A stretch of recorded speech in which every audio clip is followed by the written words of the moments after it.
All right, welcome in everybody to another edition of our Bulls video mailbag series. This is episode number 11, and as usual, we thank you so much for your questions. Our first one this week comes from @𝗦cie𝗰𝗶𝗹.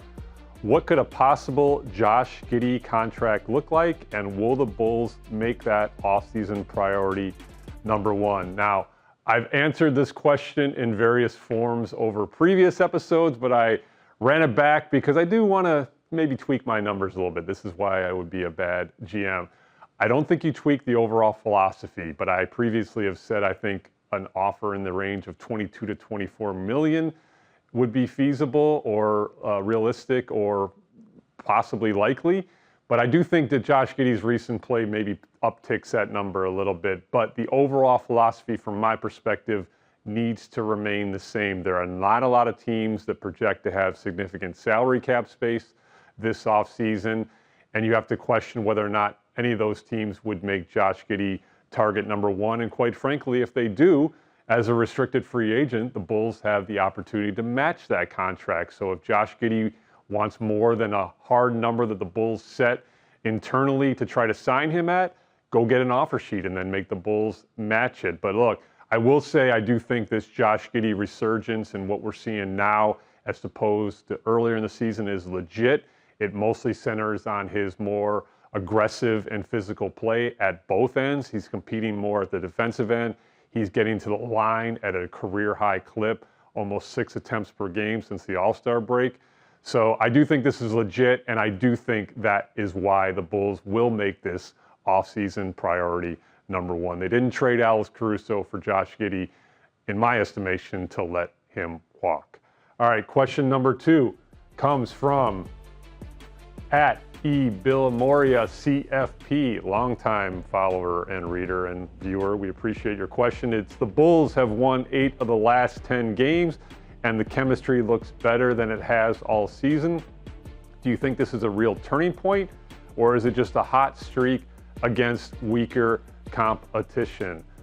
What I'll say is this: March basketball in the association is a little funky. You can get kind of deluded into thinking this is legit. In March, some teams start committing to draft positioning, some teams start resting players, some teams, quite frankly, the good ones, are just tired and trying to pace themselves for the grueling playoff run ahead. So try not to put too much stock into what is happening in March basketball. That said, you can embrace the chemistry and style of play that the Bulls are winning games with. That, to me, is legitimate.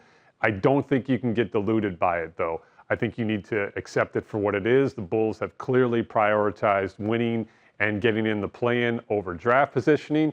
So just have fun. Enjoy it. The Bulls are playing fun, entertaining basketball. They're winning games. Enjoy it. Embrace it.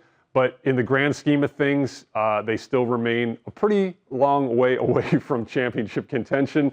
As of this taping, they sit 9th in the Eastern Conference, which is not as good as the Western Conference. So I think you need to keep this run a little bit in perspective while also enjoying the way the Bulls are playing. The next question is similar in theme. It comes from @JPrug. @𝗪𝐶𝗰𝗶𝗹. How does this mini run affect what management does going forward? We're not going to get a top 6 pick in the draft, unfortunately. Are they letting 2025 play out and go all in with the money we'll have in 2026?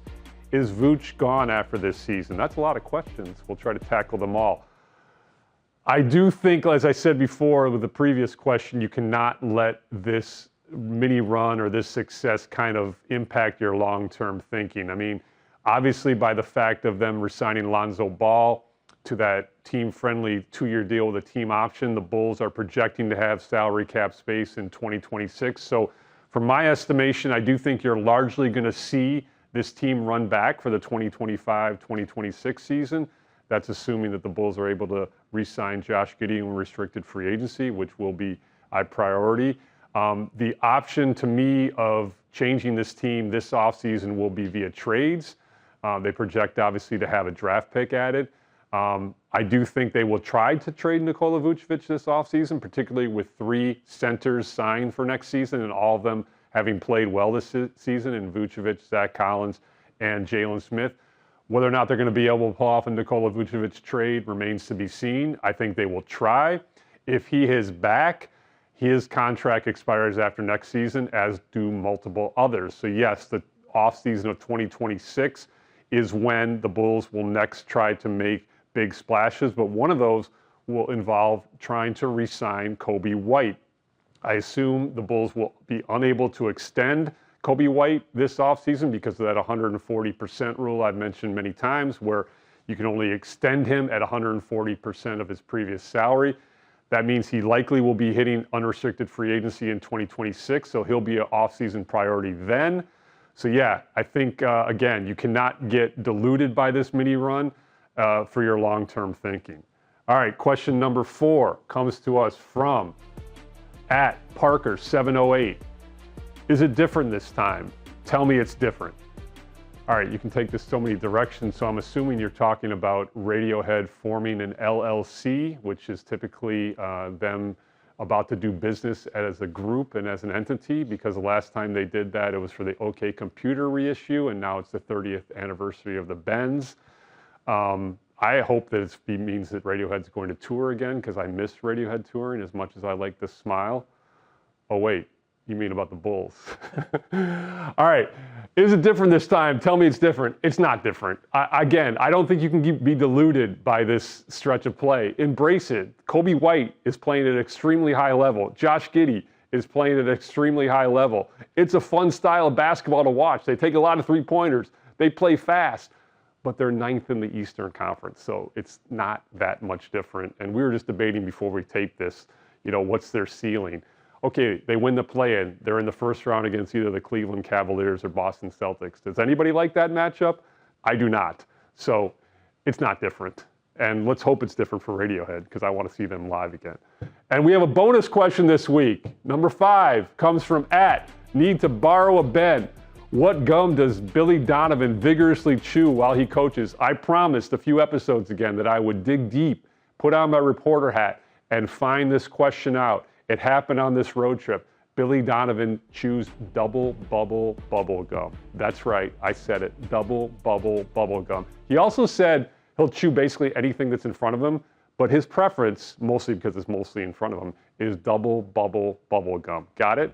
All right, thanks for all your questions. That'll do it for a pretty off the rails episode of the Bulls Video Mailbag. We appreciate your questions, and we will do this again next week.